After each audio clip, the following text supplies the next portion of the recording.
জাতিসংঘের খাদ্য ও কৃষি সংস্থা FAOর the state of world fisheries and aquaculture 2022 প্রতিবেদন অনুযায়ী মুক্ত জলাশয় বা স্বাদুপানির মাছ উৎপাদনে বাংলাদেশ বিশ্বে তৃতীয় অবস্থানে রয়েছে। বাংলাদেশে উৎপাদিত মাছের সিংহভাগ উৎপাদিত হয় ময়মনসিংহে।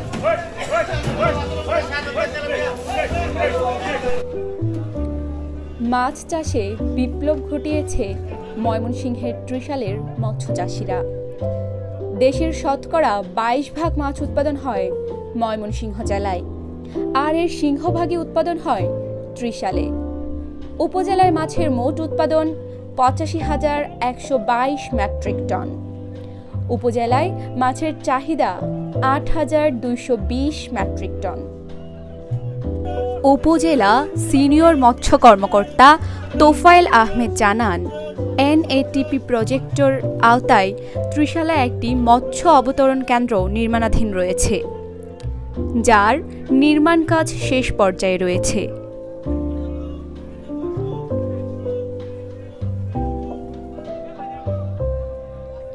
এটি নির্মাণ কাজ শেষ হলে মৎস্য চাষিরা অনলাইনে সরাসরি তাদের উৎপাদিত মাছ বিক্রি করে লাভবান হবেন। তিনি বলেন, মাছ চাষে ত্রিশাল একটি মডেল উপজেলা। উপজেলা মৎস্য অফিসের সঠিক তদারকির কারণে ত্রিশালে মাছ চাষ দিন দিন বৃদ্ধি পাচ্ছে।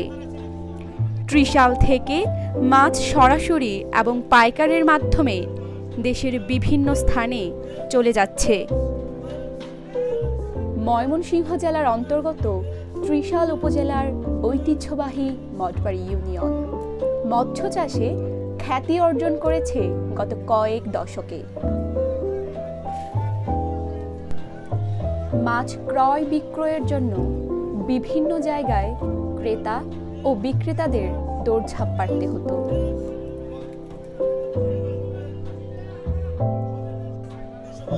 সম্মানিত ক্রেতা ও বিক্রেতাদের খুচরা ও পাইকারি ক্রয় বিক্রয়ের কথা মাথায় রেখে বিস্তৃত পরিসরে কয়েক বছর যাবৎ সুনামের সাথে পোড়াবাড়ি মৎস্য আড়ত পরিচালিত হয়ে আসছে।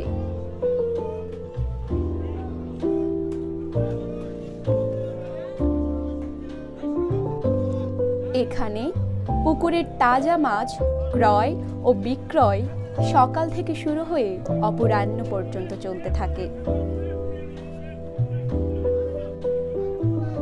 দূর দূরান্ত থেকে পাইকারগণ নিজস্ব বরফকলের উৎপাদিত বরফে প্রক্রিয়াজাত করে দেশের বিভিন্ন অঞ্চলে এই অঞ্চলের মাছ নিয়ে বিক্রি করছেন।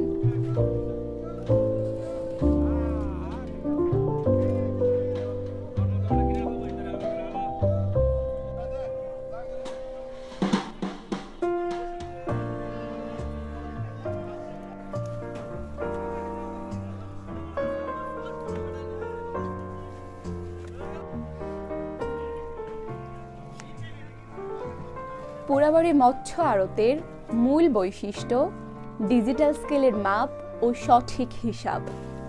ক্রেতা ও বিক্রেতার কারোরই প্রতারিত হওয়ার কোনো সম্ভাবনা নেই।